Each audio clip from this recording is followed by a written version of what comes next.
unas preguntitas que quiero hacerles antes de comenzar con la prédica, porque hoy vamos a hablar de un tema especial que siento que la iglesia lo necesita, por lo que he estado viendo con algunas personas, que son, ¿cuáles son los padecimientos del verdadero cristiano? ¿Qué creen ustedes que tengamos que tener padecimientos los verdaderos cristianos? ¿Verdad que sí? Entonces, ¿cuáles son las preguntas que quiero hacerles? Ustedes simplemente quiero que las reflexionen.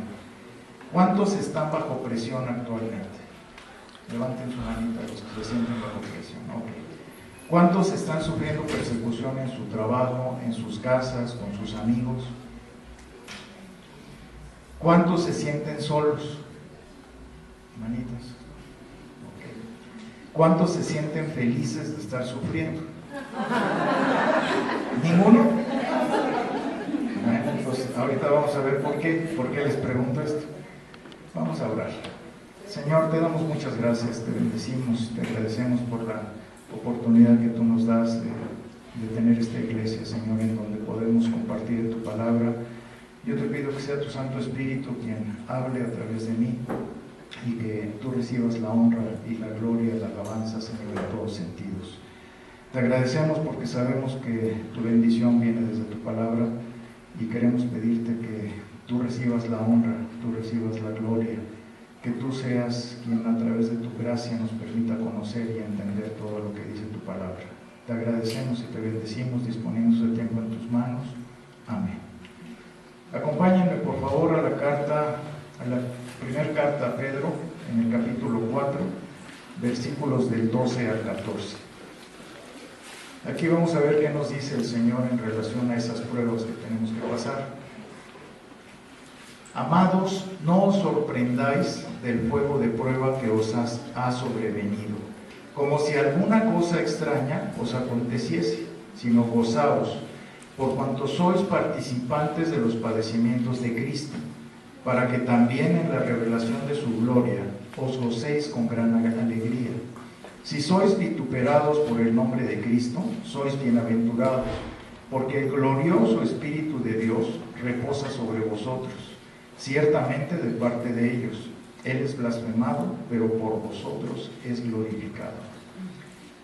Aquí tenemos que ver que esta epístola, para poder entender primeramente qué nos quiere hablar Dios, esta epístola fue escrita más o menos por el apóstol Pedro en el año 64-65 después de Cristo.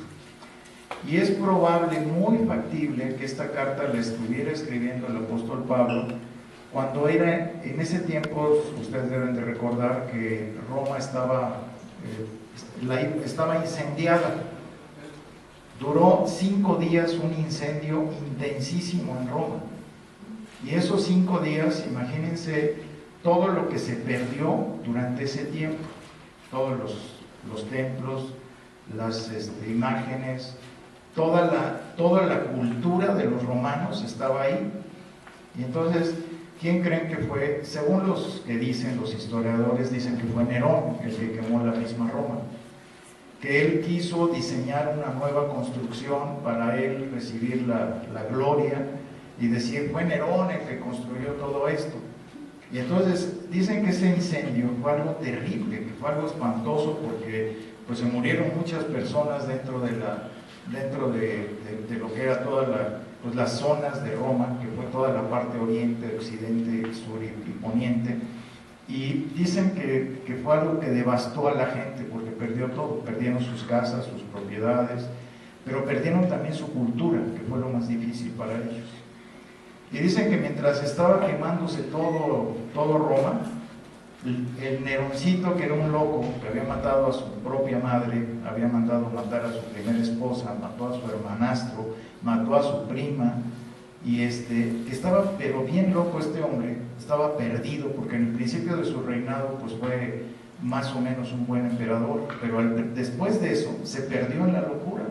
Y dicen que mientras estaba incendiando todo Roma, que estaba tocando la lira, componiendo cantos, porque él estaba feliz de lo que estaba pasando. Cuando se da cuenta de lo que sucedió, que viene ese embate interno en su vida, en ese momento él dice, pues hay que echarle la culpa a alguien, porque si saben que fui yo el que quemó Roma, van a matarme a mí o van a hacer algo. Y entonces él tomó la decisión en ese momento de culpar a quién creen, a los cristianos. Como los cristianos todo el pueblo romano estaba ya muy enojado porque creían que era una secta de los judíos, que el cristianismo era una extensión del judaísmo, y como eran antisemitas completamente los romanos, empezaron a culpar a todo el pueblo, a todos los cristianos. Y entonces la persecución que había existido ahora se convirtió en algo mucho más poderoso. Y empezó una persecución muy fuerte. Por eso el apóstol Pedro se supone que él posiblemente vio el incendio o le escribió la carta después del incendio, pero acababa de pasar, o fue en ese momento, no se sabe exactamente, pero se cree que pudo haber sido en ese momento o que ya había pasado apenas unos días del incendio. Entonces, como empieza la persecución muy fuerte, vamos a ver, por ejemplo, se perdieron los ídolos, las reliquias, se perdió toda la cultura de Roma. Entonces estaban furibundos todos los que estaban ahí. Y entonces todos los que eran cristianos empezaron a irse a otros lugares, a todo lo que eran las provincias de la parte alta, que se llamaban las montañas de Tauro, porque ellos tenían que escaparse, no podían quedarse donde estaban, porque la persecución los llevaban al Coliseo y los llevaban con los leones, los ponían en unos postes, los amarraban y soltaban a unos toros a que los embistieran, y toda la gente divirtiéndose con la muerte de los cristianos. O si no, los utilizaban como fogatas para alumbrar el palacio. Los prendían con petróleo y les ponían fuego para poderlos, para que se divirtiera Nerón y todos los demás que estaban en el palacio, y que empezaran a ver que tenían luz a través de las muertes de los cristianos. Entonces todos estos hombres empezaron a escaparse y la persecución fue muy fuerte. Y vemos, por ejemplo, que hacían esas hogueras con los cristianos, pero dice ahí en 1 de Pedro 1:1, cuando empieza la carta, él dice a quién les está escribiendo esta carta. Ahí nos refiere, nosotros tenemos que ver por qué el autor está refiriéndose específicamente a quiénes. Y ahí en 1 de Pedro capítulo 1, versículo 1 dice: Pedro, apóstol de Jesucristo, a los expatriados de la dispersión en el Ponto, Galacia, Capadocia, Asia y Bitinia. O sea, que eran personas que se habían salido de Roma y que se habían tenido que ir a esas provincias. Se habían tenido que ir a esos lugares para que, pues ahí en las montañas no los agarraran los romanos, ¿verdad? Se estaban perdiendo a sus propias familias, se estaban perdiendo sus hogares, no tenían que comer.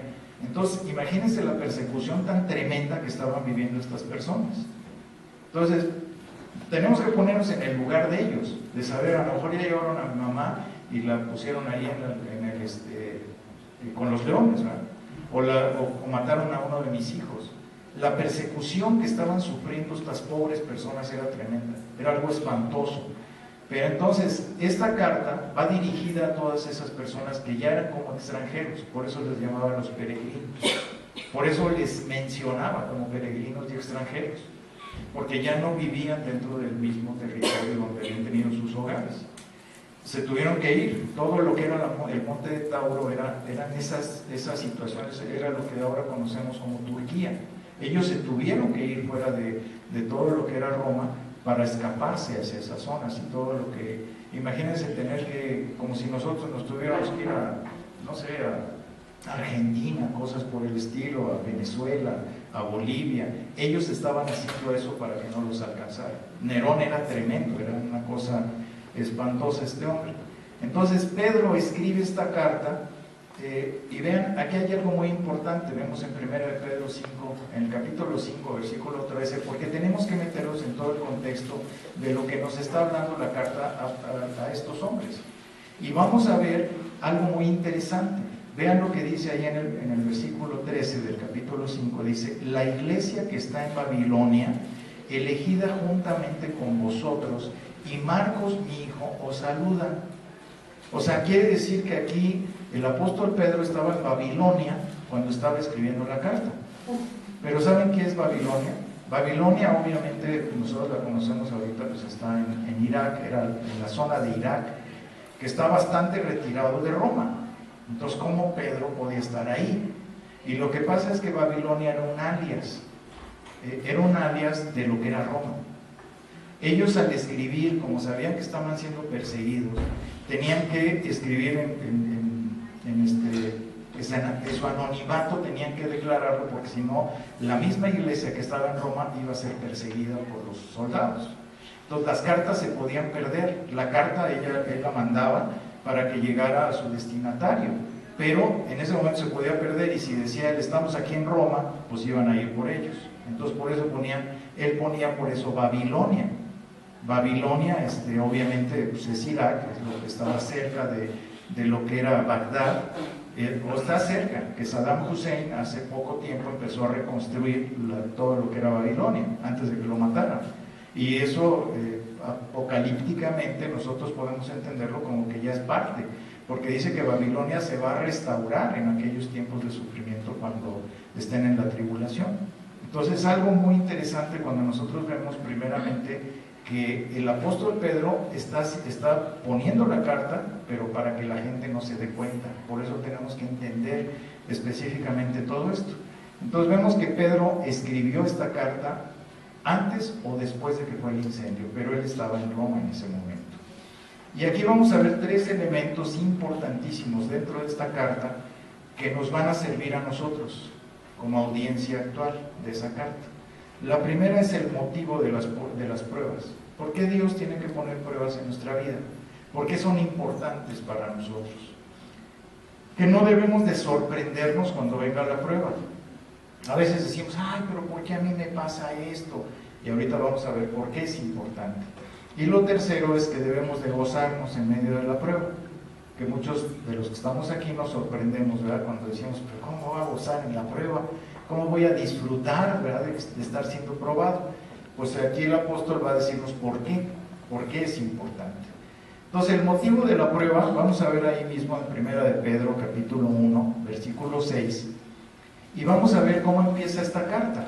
Dice, en lo cual os regocijáis grandemente, aunque ahora, por un poco de tiempo, si es necesario, seáis afligidos con diversas pruebas. Y aquí vamos a ver 6 características específicas de lo que nos está hablando el apóstol. La primera es que las pruebas no van a perdurar, porque dice, por un poco de tiempo, no van a ser eternas. Porque a veces estamos en medio de la prueba y decimos, ay, pero pues ya, o sea, ya basta, ¿no? Ya no quiero que esto siga igual.